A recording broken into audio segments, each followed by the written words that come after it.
بسم اللہ الرحمن الرحیم۔ السلام علیکم کلاس۔ امید ہے آپ سب خیریت سے ہوں گے، اللہ آپ کو اپنے حفظ و امان میں رکھے۔ آج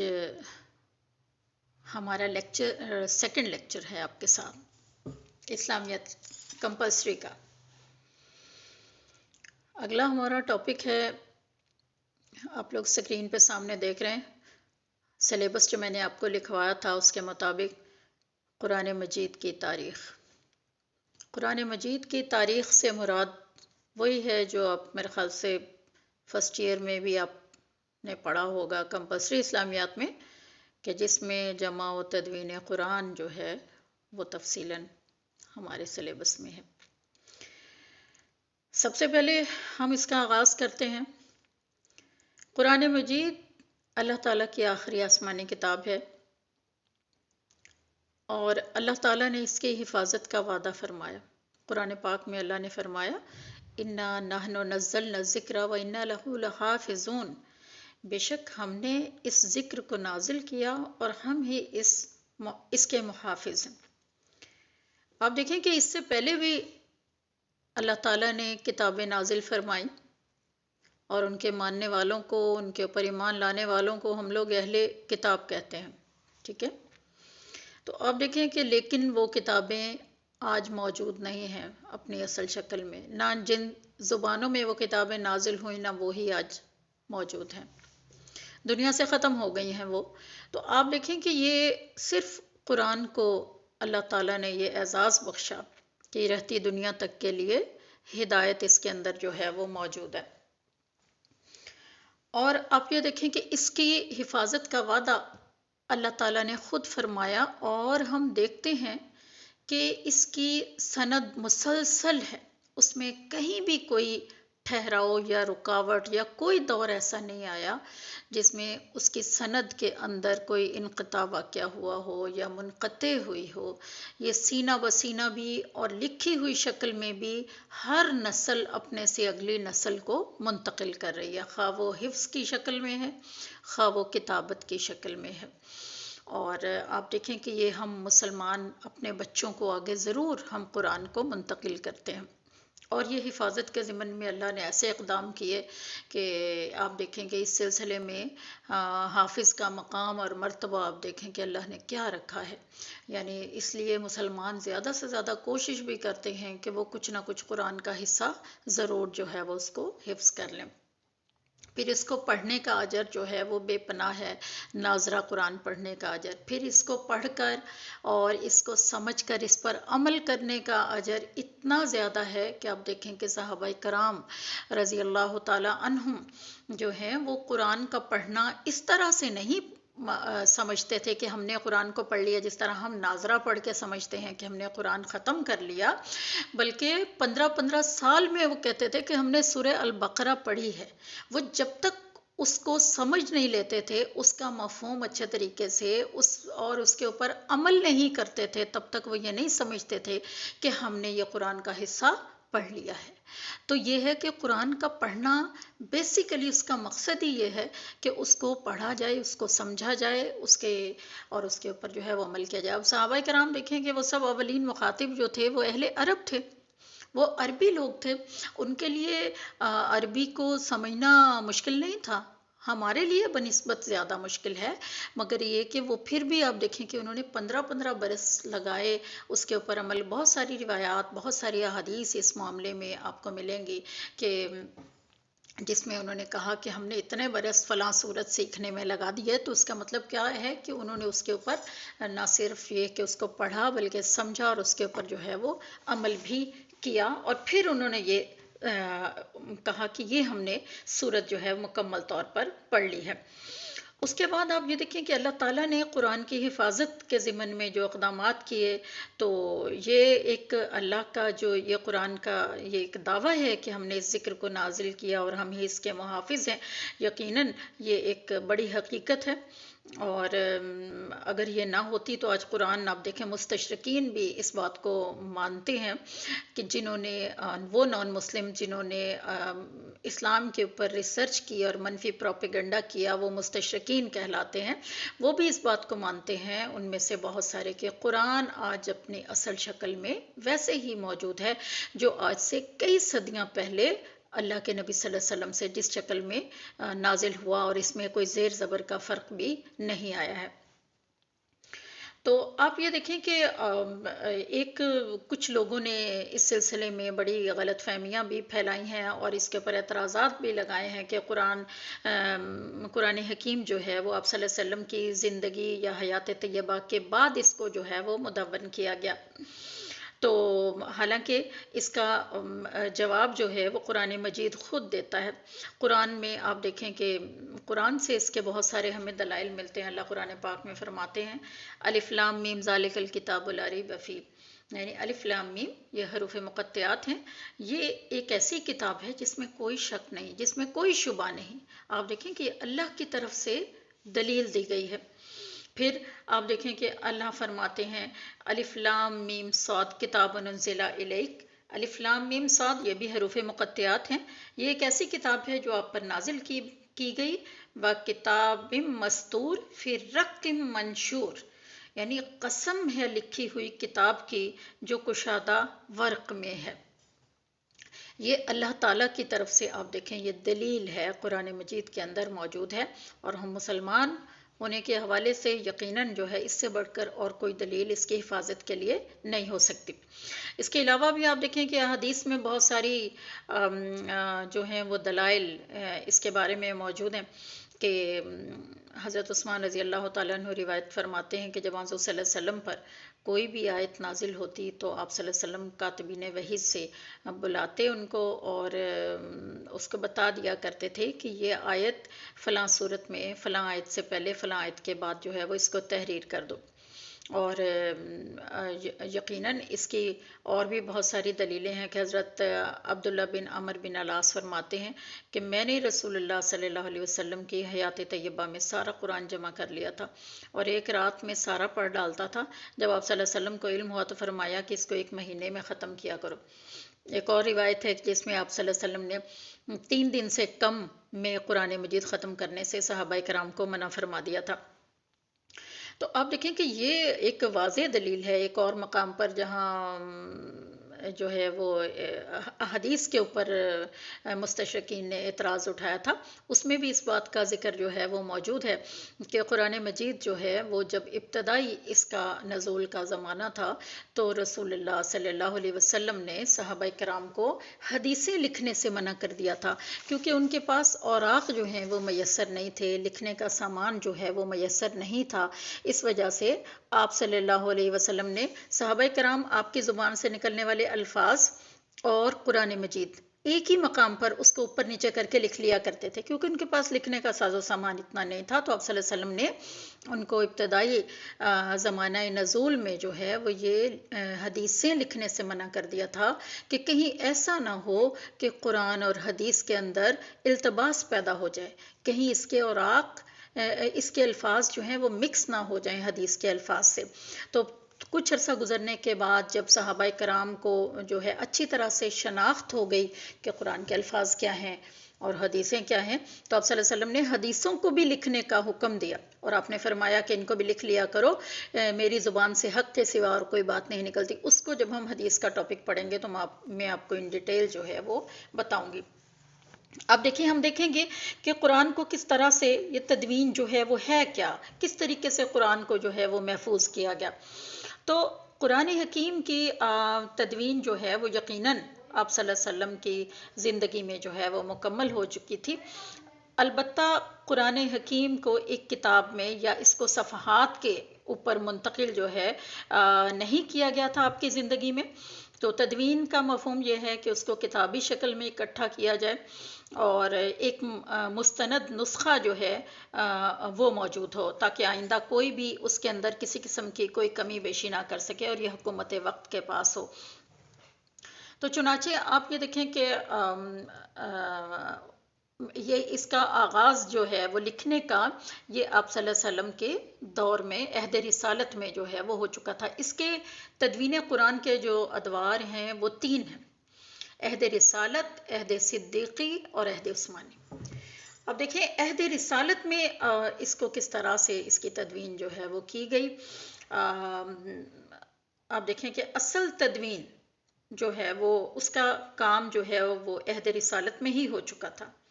قرآن حکیم کی ترتیب جو ہے وہ ایک نزولی ہے کہ جس ترتیب سے قرآن مجید جو ہے وہ نازل ہوا۔ دوسری جو آج ہمارے پاس جس ترتیب سے قرآن مجید کا صحیفہ موجود ہے، یہ ترتیب توقیفی کہلاتی ہے۔ یعنی یہ وہ ترتیب ہے کہ حضرت ظاہر اگر نزولی ترتیب کے اعتبار سے ہی ہوتا یہ مصحف تو پہلی جو صورت ہے وہ سورہ علق ہوتی، لیکن اس میں پہلی صورت جو ہے وہ سورہ فاتحہ ہے۔ تو آپ دیکھیں کہ یہ جو موجودہ ترتیب ہے یہ ترتیب توقیفی ہے، لیکن یہ بھی حضرت جبرائیل علیہ السلام جو ہے جب بھی وحی لے کر آتے تھے تو یہ آپ صلی اللہ علیہ وسلم کو یہ بھی بتاتے تھے کہ اس کو فلاں صورت کے اندر کس مقام پر لکھنا ہے، تو آپ اسی مقام پر صحابہ کرام کو یا کاتبین وحی کو لکھوا دیا کرتے۔ اب جو ترتیب ہے یہ اللہ کے حکم کے مطابق ہے۔ یقیناً یہ علم بھی اللہ تعالیٰ نے آپ صلی اللہ علیہ وسلم کو دیا تھا، اور عہد رسالت میں تدوین کے ضمن میں 2 کام ہوئے، ایک تو کتابت اور دوسرا جو ہے وہ حفظ کا کام تھا، یعنی قرآن کو ان 2 طریقوں سے محفوظ کیا گیا۔ آپ صلی اللہ علیہ وسلم نے آپ دیکھیں کہ ان کی تعداد جو ہے وہ کاتبین وحی کی آپ کے زمانے میں مختلف ہے، بعض نے اس کو 17 لکھا ہے، اور پھر یہ آہستہ آہستہ بڑھتے بڑھتے جو ہے وہ 40 تک یہ تعداد جو ہے وہ جا پہنچی۔ جب بھی آپ صلی اللہ علیہ وسلم کے اوپر قرآن کی وحی نازل ہوتی تو آپ صلی اللہ علیہ وسلم اسی وقت کاتبین وحی صحابہ کرام میں سے ان کو بلا لیا کرتے تھے اور ان کو فوری طور پر یہ وحی لکھوا دیا کرتے تھے، اور اس کا مقام بھی بتا دیا کرتے تھے کہ اس کو کس مقام پر لکھنا ہے۔ اب دیکھیں کہ کتابت کے لیے چونکہ اس زمانے میں کاغذ کی بہت کمی تھی، کاغذ مہنگا تھا، اس کے باوجود صحابہ کرام نے کچھ کاغذ پر بھی حصہ لکھا، کچھ کھجور کی چھال پر، سفید پتھر کی سلوں کے اوپر بھی لکھا گیا، اونٹ کے شانے کی چوڑی ہڈی اور چمڑے کے صاف ٹکڑوں کے اوپر بھی قرآن جو ہے وہ لکھا گیا۔ اسی طرح آپ دیکھیں کہ کاتبین وحی مختلف تھے، اس میں 4 ہمارے خلفائے راشدین جو ہیں ان کے نام بھی ہیں۔ حضرت زید بن ثابت رضی اللہ تعالیٰ عنہ بہرحال یہ خاص کاتب وحی تھے۔ جب آخری آپ صلی اللہ علیہ وسلم کی حیات مبارکہ کا سال تھا اور اس میں ہر جو ہے وہ رمضان میں حضرت جبرائیل علیہ السلام آتے اور آپ صلی اللہ علیہ وسلم کو قرآن کا دور کروایا کرتے تھے، تو آخری جو آپ صلی اللہ علیہ وسلم کی حیات مبارکہ کا سال تھا اس میں حضرت زید بن ثابت آپ کے ساتھ تھے، اور آپ کو انہوں نے رمضان جو قرآن کا دور تھا حضرت جبرائیل علیہ السلام نے وہ 2 مرتبہ کروایا تھا، ٹھیک ہے۔ تو اب دیکھیں کہ اس میں حضرت خالد بن ولید بھی ہیں، حضرت عبداللہ بن رواحہ، حضرت مغیرہ بن شعبہ، حضرت عمر بن العاص، امیر معاویہ بن ابی سفیان، حضرت حذیفہ، حضرت عامر بن فہیرہ، حضرت عبداللہ بن ارقم، حضرت ثابت بن قیس، تو بہت سے صحابہ کرام جو ہیں وہ کاتبین وحی تھے۔ دوسرا جو طریقہ کار تھا حفاظت کے ضمن میں وہ حفظ قرآن تھا۔ قرآن کی حفاظت کا جو اولین طریقہ ہمیشہ سے وہ حفاظ کرام کا حافظہ رہا ہے۔ عربوں کا حافظہ یقیناً ضرب المثل تھا، اور عرب جو بھی بات ایک بار سن لیتے تھے وہ ساری زندگی یاد رکھتے تھے، اور آپ دیکھیں کہ ان کا حافظہ جو ہے وہ ان کے حافظے کا تو کوئی کمال کا حافظہ تھا اور کوئی جواب ہی نہیں تھا۔ آپ دیکھیں گے وہ نہ صرف یہ کہ اپنے خاندان کے، اپنے رشتہ داروں کے یا انسانوں کے ان کو شجرے یاد ہوتے تھے، بلکہ جانوروں کے شجرے نسب بھی ان کو یاد تھے۔ تو یہ ایک بڑی بات تھی کہ ان کے حافظے کے بارے میں، اور ان کی ذہانت، ان کی فصاحت و بلاغت مطلب لاجواب تھی۔ تو یوں ہی کوئی آیت یاد ان کے آپ صلی اللہ علیہ وسلم کے اوپر نازل ہوتی، آپ صرف خود ہی یاد نہیں اس کو کرتے تھے بلکہ صحابہ کرام کو یاد بھی کروا دیا کرتے تھے اور ان کو لکھوا دیا کرتے تھے۔ تو بہت سارے حفاظ قرآن آپ صلی اللہ علیہ وسلم کی زندگی میں جن کی تعداد ہزاروں مطلب ہنڈریڈز میں تھی جن کو قرآن صحیح ترتیب کے ساتھ جو ہے وہ یاد تھا۔ پھر اس کے علاوہ آپ دیکھیں کہ جب آپ صلی اللہ علیہ وسلم نے مدینہ ہجرت کی اور اس کے بعد آپ نے جاتے ہی وہاں مسجد نبوی کو تعمیر فرمایا، اور اس کے بعد وہاں پر ایک چبوترا بھی بنوایا جو کہ صفا کا چبوترا تھا۔ اور صفا کا چبوترا آپ دیکھیں کہ وہ ایک اسلام کا پہلی درسگاہ تھی پراپر، اور اس کو اسلام کی پہلی یونیورسٹی بھی کہا جاتا ہے۔ تو مسجد نبوی سے یہ متصل تھا جہاں ہر وقت تعلیم و تدریس کا کام جو ہے وہ جاری رہتا، اور اس وقت کا جو نصاب تھا یعنی کریکولم وہ قرآن و حدیث ہی تھا۔ اچھا، آپ صلی اللہ علیہ وسلم کی زندگی میں مختلف اجزاء کے اوپر اس طریقے سے قرآن کا ایک ایک آیت لکھی ہوئی موجود تھی جس کو صندوق میں رکھ کے مسجد نبوی میں رکھ دیا گیا تھا۔ اب ہے کہ آپ صلی اللہ علیہ وسلم کی رحلت، آپ کے وصال کے بعد جو دوسرا دور ہے وہ ہے عہد صدیقی۔ اب جو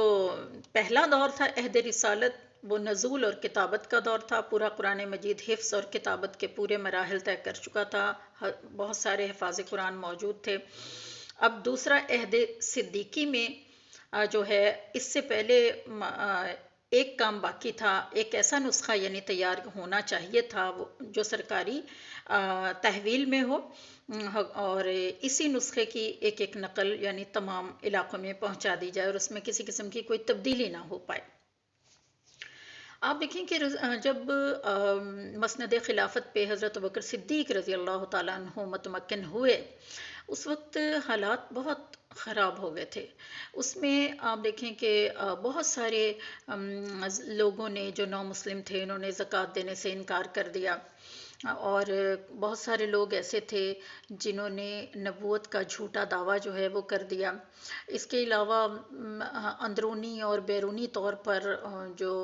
بڑی خلفشار پیدا ہو گئی ملک کے اندر، اور کئی محاذوں کے اوپر حضرت ابوبکر صدیق رضی اللہ تعالیٰ عنہ کو جو ہے وہ جنگ کرنا پڑی، لڑنا پڑا بہت زیادہ۔ اب اسی سلسلے میں آپ دیکھیں کہ ایک شخص تھا مسیلمہ کذاب، اس نے بھی وہ جھوٹا مدعی نبوت تھا، اور جو ہے وہ اس نے جو ہے نبوت کا دعویٰ کیا، تو آپ نے اس کے خلاف جو ہے وہ ایک لشکر روانہ کیا، اور یمامہ کے مقام پر ایک بہت بڑی جو ہے وہ جنگ ہوئی تھی جس میں بہت سارے مسلمان جو ہیں وہ شہید ہو گئے تھے، جس میں آپ دیکھیں بہت سارے حفاظ قرآن اور قاری قرآن بھی تھے۔ تقریباً ان کی تعداد جو ہے وہ بتائی گئی ہے کہ 70 جو ہیں وہ حفاظ قرآن اور 700 جو تھے وہ قرآن کے قاری تھے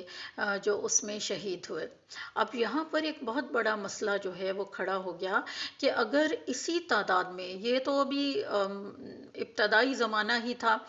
یعنی اگر دیکھا جائے تو اس طرح سے اگر جنگیں جو ہیں وہ شروع ہو جاتی تو احتمال تھا اس بات کا کہ کہیں ایسا نہ ہو کہ ابھی قرآن کو اوراق میں منتقل نہیں کیا گیا، یکجا نہیں کیا گیا، اگر حفاظ قرآن اور قاری قرآن اسی طرح شہید ہوتے رہے تو صورتحال کیا ہوگی۔ تو یہ بہت بڑا ایک خلا پیدا ہو گیا تھا ان کے شہادت سے، جو کہ پر نہیں کیا جا سکتا تھا۔ حضرت عمر رضی اللہ تعالیٰ عنہ نے اس بات کو محسوس کیا کہ اس طرح سے ایسا نہ ہو کہ کہیں قرآن کی حفاظت میں کوئی خلل پڑے، تو اس لیے جو ہے وہ ضروری ہے کہ یہ جو منتشر اجزاء ہیں ان کو ایک جگہ پر جو ہے وہ منتقل کر دیا جائے۔ اب اس کے لیے انہوں نے حضرت ابوبکر صدیق رضی اللہ تعالیٰ عنہ سے درخواست کی، تو لیکن حضرت ابوبکر صدیق رضی اللہ تعالیٰ عنہ ان سے اس بات کے اوپر متفق نہ ہوئے، اور انہوں نے کہا کہ جو کام آپ صلی اللہ علیہ وسلم نے اپنی زندگی میں نہیں کیا اسے میں کیسے کر سکتا ہوں۔ لیکن حضرت عمر رضی اللہ تعالیٰ عنہ مسلسل اس بات کے اوپر ان سے اصرار کرتے رہے، چنانچہ صدیق اکبر رضی اللہ تعالیٰ عنہ نے اس بات کے اوپر آمادہ ہو گئے، اور انہوں نے فرمایا کہ میرا سینہ اللہ نے اس کام کے لیے کشادہ کر دیا۔ اب حضرت زید بن ثابت رضی اللہ تعالیٰ عنہ کو بلایا گیا اور یہ اہم ذمہ داری جو ہے وہ انہیں سونپی گئی۔ اس وقت یہ نوجوان تھے، حافظ بھی تھے، قاری بھی تھے، اور مستقل قرآن کے کاتب بھی رہے تھے۔ اور دوسری بات میں نے جو آپ کو بتائی کہ جب آخری مرتبہ رمضان میں حضرت جبرائیل علیہ السلام نے قرآن کا دور کروایا 2 مرتبہ، تو حضرت زید بن ثابت رضی اللہ تعالیٰ عنہ بھی آپ صلی اللہ علیہ وسلم کے ساتھ تھے۔ لیکن انہوں نے کہا کہ اگر آپ ایک پہاڑ کے پتھر دوسرے پہاڑ پر مجھے ڈھونے کا حکم دیں تو یہ کام میرے لیے آسان ہوگا، لیکن وہ کام میں نہیں کر سکتا، یعنی یہ میرے لیے اس سے کہیں زیادہ بوجھل کام ہے، قرآن کو جو ہے وہ لکھنا، منتقل کرنا اور آگ کے اوپر۔ آخر حضرت زید رضی اللہ تعالیٰ عنہ فرماتے ہیں کہ یہ دونوں حضرت عمر اور حضرت ابوبکر صدیق رضی اللہ تعالیٰ عنہ مجھے اس معاملے میں سمجھاتے رہے، حتیٰ کہ اللہ تعالیٰ نے اس کام کے لیے میرے سینے کو کھول دیا اور میں اس کام کے لیے جو ہے وہ آمادہ ہو گیا۔ اب آپ یہ دیکھیں کہ اس کام میں حضرت عمر رضی اللہ تعالیٰ عنہ نے حضرت زید بن ثابت رضی اللہ تعالیٰ عنہ کا پورا ساتھ دیا، اور حضرت ابوبکر صدیق نے حضرت عمر، حضرت زید بن ثابت رضی اللہ تعالیٰ عنہ کو حکم دیا کہ وہ مسجد نبوی کے دروازے پر بیٹھ جائیں اور اس وقت تک کوئی آیت تحریر میں نہ لائیں جب تک کوئی شخص قرآن میں کسی ایک آیت پر مزید 2 گواہ پیش نہ کرے۔ اس کا مطلب یہ تھا کہ 2 مزید گواہ اس بات کی گواہی دینے والے ہوں کہ یہ آیت آپ صلی اللہ علیہ وسلم کے سامنے لکھی گئی۔ تو چنانچہ 1 سال کی مدت میں جو ہے یہ نسخہ جو ہے یہ تیار ہو گیا، اور اس میں بہت زیادہ احتیاط برتی گئی، اور حضرت زید بن ثابت رضی اللہ تعالیٰ عنہ نہ صرف یہ کہ صحابہ کرام کے حافظے سے اس کو ٹیلی کرتے تھے، بلکہ ان کے پاس لکھا ہوا قرآن جن کے پاس موجود تھا وہ بھی منگوا لیا، اس کے ساتھ بھی ٹیلی کرتے تھے، اور پھر یہ کہ اپنے حافظے کے ساتھ بھی اس کو ٹیلی کر کے پھر اس کے بعد اس کو لکھتے تھے۔ پھر یہ نسخہ حضرت ابوبکر صدیق رضی اللہ تعالیٰ عنہ کے پاس رہا ان کے دور خلافت میں، پھر حضرت عمر رضی اللہ تعالیٰ عنہ کے پاس آ گیا، اور پھر ان کی بعد ام المومنین حضرت حفصہ رضی اللہ تعالیٰ عنہ کے پاس جو ہے وہ آ گیا تھا۔ اب اس طرح سے آپ یہ دیکھیں کہ یہ اس دور میں کام ہوا۔ اس کے بعد حضرت عمر رضی اللہ تعالیٰ عنہ کا دور خلافت آتا ہے، لیکن اس میں قرآن کے معاملے میں یہ فتوحات کا دور تھا، اور اس میں قرآن ایز اٹ از جو ہے وہ ایسے ہی رہا، تو اس میں زیادہ تر فتوحات ہوئی۔ پھر حضرت عثمان رضی اللہ تعالیٰ عنہ کا دور ہے اگلا، تیسرا عہد عثمانی۔ اس میں آپ دیکھیں کہ آپ کے دور میں جو ہے وہ فتوحات حضرت عمر کے دور میں بہت دور دراز کے علاقوں تک پھیل گئیں، عراق، مصر، شام، ایران، یہ سب فتح ہو گئے، اور حضرت عثمان غنی رضی اللہ تعالیٰ عنہ کے عہد حکومت میں بھی کچھ اور فتوحات ہوئیں۔ اس طرح سلطنت بہت جو ہے وہ دور دراز کے علاقوں تک ہو گئی، اور غیر عرب ریاستیں، غیر عرب جو ہیں اجمی لوگ بھی عربی سلطنت کا حصہ بن گئے۔ اب یہاں پر آپ یہ دیکھیں کہ عرب میں جو قبائل آباد تھے ان کی لہجوں میں کچھ نہ کچھ اختلاف جو ہے وہ ضرور تھا، اور یہ ہر زبان میں ایسا ہوتا ہے کہ مختلف علاقوں کے رہنے والے جو ہوتے ہیں ایک ہی زبان ہوتی ہے لیکن ان کے لہجے مختلف ہوتے ہیں، جس کی وجہ سے الفاظ کے تلفظ جو ہے وہ تبدیل ہو جاتا ہے۔ اسی طرح ان کے اندر جو ہیں وہ عربوں میں بھی جو ہے وہ عربی بولنے میں جو ہے قرات میں اختلاف تھا، اور لیکن آپ صلی اللہ علیہ وسلم نے اللہ کے حکم سے 7 قرات پر قرآن کو پڑھنے کی اجازت دے دی تھی، لیکن اس سے قرآن کے مفہوم میں کوئی فرق نہیں آتا تھا۔ لیکن جس وقت یہ اجمیوں تک قرآن دور دراز کے علاقوں تک پہنچا، تو آپ دیکھیں کہ حضرت عثمان رضی اللہ تعالیٰ عنہ کے دور میں حضرت حذیفہ بن یمان رضی اللہ تعالیٰ عنہ آرمینیا کے مقام پر مصروف جنگ تھے، کہ وہاں پر وہ ایک مسجد میں نماز پڑھنے کے لیے گئے، وہاں پر انہوں نے ایک شخص کو قرات کرتے ہوئے سنا، تو وہ اس کا مفہوم بالکل بدل رہا تھا، یعنی آیت کا مفہوم ہی بدل رہا تھا۔ اس بات پر یہ سننے کے بعد وہ بڑے متفکر ہوئے، اور حج کے موسم میں جب وہ آئے تو مدینہ میں انہوں نے حضرت عثمان رضی اللہ تعالیٰ عنہ سے ملاقات کی، اور ان کے سامنے یہ معاملہ جو ہے وہ پیش کیا،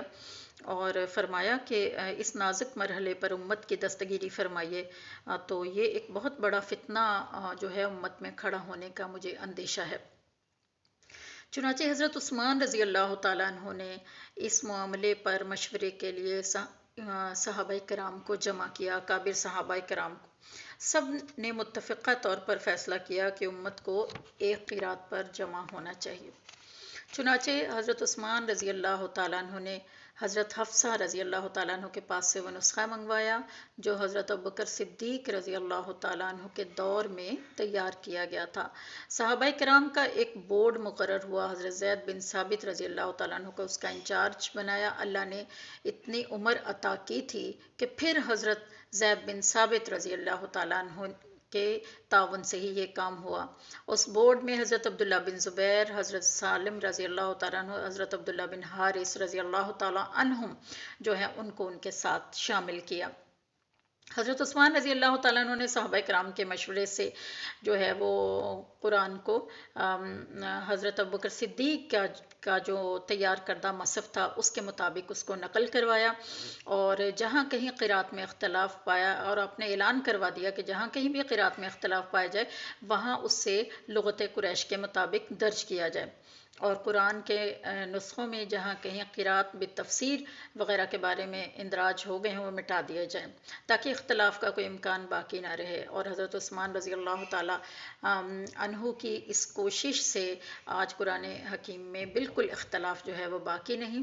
اور یہ قریش کی لغت کے اوپر جو ہے وہ لکھا گیا ہے، اور آپ دیکھیں کہ اس کے بعد آپ نے اس کے کئی اور نسخے کروا کے مختلف علاقوں کے گورنروں کو بھجوا دیا، اور ان کو ساتھ ہی یہ بھی تلقین کی کہ اس کے علاوہ جو بھی نسخے مختلف قرات کے اوپر لکھے ہوئے آپ کے علاقوں میں موجود ہیں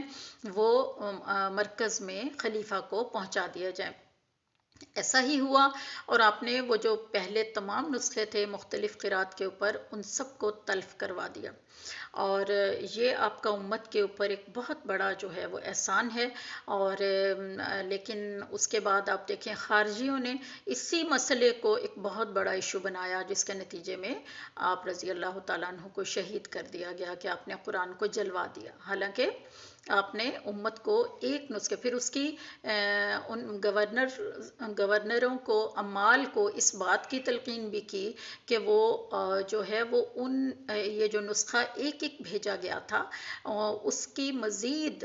جو ہے وہ آگے کاپیاں کروا کر لکھوائیں، اس سے مزید نسخے اور لکھوا کر جو ہیں وہ مختلف مساجد کے اندر رکھیں تاکہ امت ایک ہی طریقے سے قرآن کو جو ہے وہ اس کو ادا کرے۔ اس کے بعد آپ یہ دیکھیں اجمیوں کے لیے بہرحال یہ ایک اور بھی ایک بڑی ضرورت ابھی باقی تھی، اعراب اور نقطے، کیونکہ ہم اجمی لوگ جو ہیں وہ ظاہری بات ہے ہماری وہ زبان نہیں ہے، عربیوں کی تو وہ ایک طرح سے مدر ٹنگ ہے، تو اعراب سے مراد ہے حروف پر حرکات، زیر زبر، جزم، پیش وغیرہ اور تنوین وغیرہ۔ اچھا، عربی رسم الخط کے مطابق اب تک قرآن حکیم میں نہ نقطے تھے اور نہ ہی اعراب تھے۔ اعراب اور نقطے لگانے کا کام حضرت علی رضی اللہ تعالیٰ عنہ کے شاگرد حضرت ابو الاسود نے انجام دیا، اور بعض لوگوں کے مطابق یہ حجاج بن یوسف جو ایک بنو امیہ کے دور میں گورنر تھے اس نے لگوایا، لیکن صحیح یہی بات ہے کہ حضرت علی رضی اللہ تعالیٰ عنہ کے شاگردوں نے اس کے اوپر جو ہیں وہ اعراب اور نقطے لگوائے تھے، اور آج قرآن ہمارے پاس اس طرح سے موجود ہے جو قریش کی لغت پر لکھا ہوا ہے اعراب اور نقطوں کے ساتھ، جس کو عربوں کے ساتھ ساتھ ہم اجمی لوگ بھی اسی طریقے سے اس کی ادائیگی جو ہے وہ کرنے کے قابل ہو پائے ہیں۔ اور آج آپ دیکھیں کہ وہی آگے سے آگے نسلوں میں منتقل ہو رہا ہے قرآن، اور اس کی سند جو ہے وہ مسلسل ہے۔ اتنا ہی آج کے لیے ٹاپک ہمارا یہ کمپلیٹ ہوا۔ نیکسٹ انشاءاللہ ہم آگے پڑھیں گے علوم القرآن انشاءاللہ اگلے لیکچر۔ اوکے، اللہ حافظ۔ یہ دیکھ